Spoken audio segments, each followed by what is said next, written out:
We're back with this breaking news on Capitol Hill. A dramatic moment just happened in the Senate Judiciary Committee. Democrats walking out of a hearing on the nomination of Trump official Emil Bovee to a federal judgeship. Take a look. This was just moments ago. To pass jurisdiction and pass precedent. Why are you doing this? This is outrageous. This is a kangaroo court. That's all we have here, Mr. Chairman. This is wrong. To violate your own rules without going by the mandates of the parliamentarian. This is unbelievable. There's a way to do this. If you want to force this through, if you want to ram this through, there's a way to do it in accordance to the rules as spelled out by the parliamentarian. It is simple. It is clear. There's a pathway to achieve what you're trying to achieve. But, sir, this lacks decency. It lacks decorum. It shows that you do not want to simply hear from your colleagues. This is absolutely wrong. And, sir, this is to me one of those moments where we are not showing common respect for each other on both sides. I have sat here when we were in the majority and listened to my colleagues' arguments, listened to their passionate statements, and then we voted. This is not that. This is us simply trying to rush through one of the most controversial nominees we've had under this presidential administration. Sir, God bless America. You are a good man. You are a decent man. Why are you doing this? What is Donald Trump saying to you that are making you do something which is violating the decorum of this committee, the rules of this committee, the decency and the respect that we have each other to at least hear each other out? I've sat through so many long speeches of my colleagues, heard their objections, listened with sincerity to try to see what their arguments are. But we are not doing that. Sir, this is wrong, and you know it. There are some people on this committee who are the least firebrand people, and they've walked out. Some of the least controversial people in the Senate, some of the people that worked the hardest to find bipartisan common ground have just walked out of this committee. And you don't even seem to care, but I know you do. I know your heart, Senator Grassley. This is wrong. I know the kind of person you are, and you know this is wrong. This is not necessary. What is another half an hour to allow senators to be heard? It's what the Constitution mandates. It's the ideals of the United States Senate. The world's most deliberative body should take a decent amount of time to deliberate. But here we're not doing that. Here we are jamming this through with some sense of false urgency. It's one thing not to hear from whistleblowers. It's another thing not to hold another hearing, but to not even allow my colleagues to have their moment to speak against this justice. It's just wrong. And I know you know this. I know you know this. The only time this rule has ever been overturned by both parties was done when one minority was trying to pull some stunt to stop the committee from hearing. This is not that. This is not the 2-hour rule. This is a basic element of the ideals of this committee, sir. It is the basic understanding of having debate and deliberation. It's a basic understanding of we can listen to each other even if we disagree, that we should have time and space and a forum to listen. Sir, this is just wrong in every way. It is wrong in every single way. This is an abuse of power. It's an undermining of the well-being and the integrity of this Senate and this committee that I for so long, I've been so honored to be a part of. This is wrong, sir, and I join with my colleagues in leaving. This is a sham. Vote, this is wrong. We're better than this. Pratt to the floor. Now we'll have to vote on these nominees for U.S. Attorney because... Okay, let's find out what exactly went down. I want to bring in our Capitol Hill correspondent, NBC's Julie Sirkin, also joining us as former Democratic Senator Heidi Heitkamp of North Dakota. Julie, what a moment there. I mean, the emotion and the outrage that we just heard, it got personal with Senator Booker appealing to Chuck Grassley, the chair of this committee. What exactly went down before that?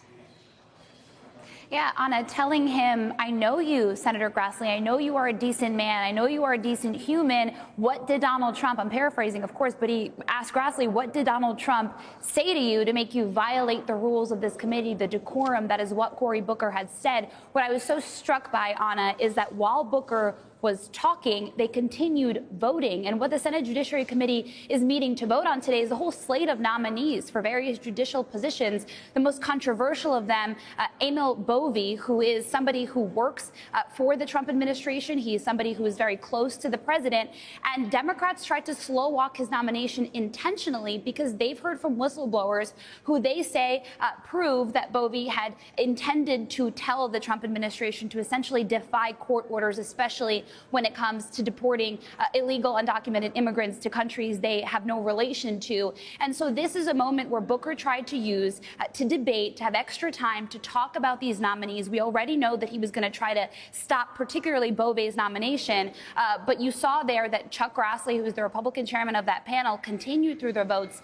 Anyway, Booker and Democrats, all of them walking out without even finishing the votes. This committee is still meeting, of course, and with Republicans in the majority, they don't necessarily need Democrats present, but still just a stunning moment, especially in this committee that has seen, of course, flashpoints before, but generally the Republicans and Democrats do tend to work well together on this panel. Senator, what's your reaction to what we just witnessed?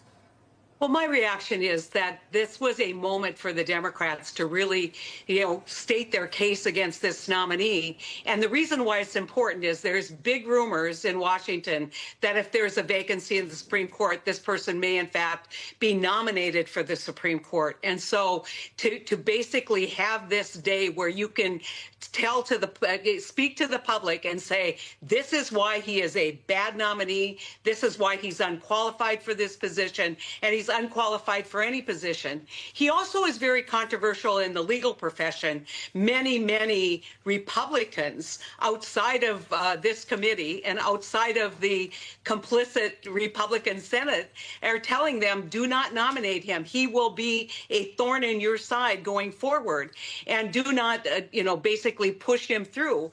They're going to get their chance on the floor. I doubt that Thune's going to shut down debate.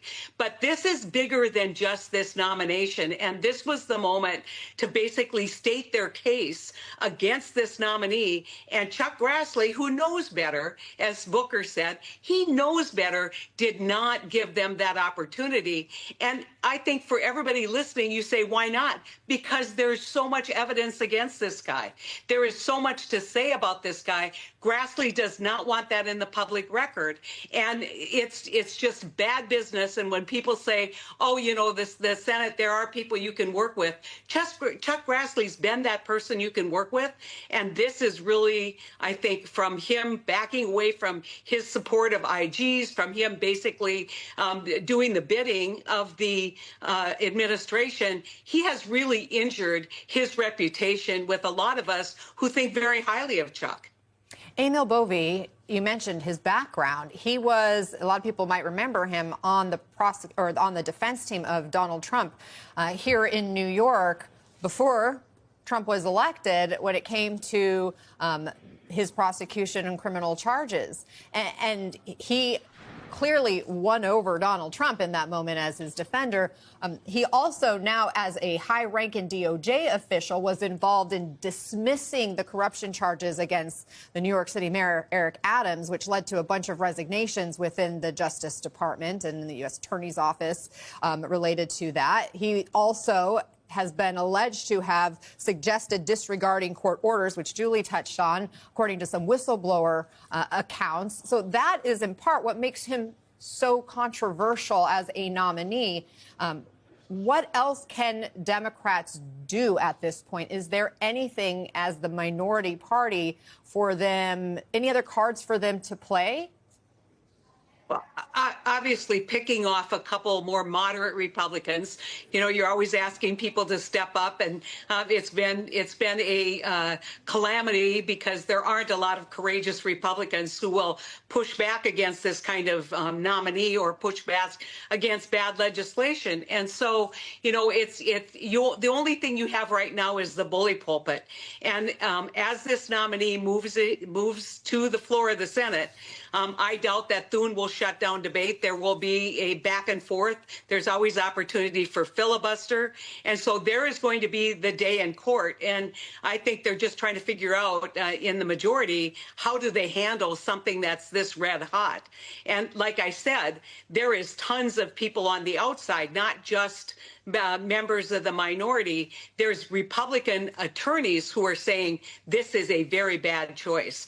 And again, because there is this rumor that he would be front row and center for a nominee for the Supreme Court, it's critically important that you make the case right now, because we heard over and over again, if you don't like this person, why did you put him on the circuit court? Why did you give him a district court appointment? And so the Democrats are naturally going to be very, very hesitant to move anyone onto into a position, a point, where they approve them or are part of that, where they don't make the case against them right now.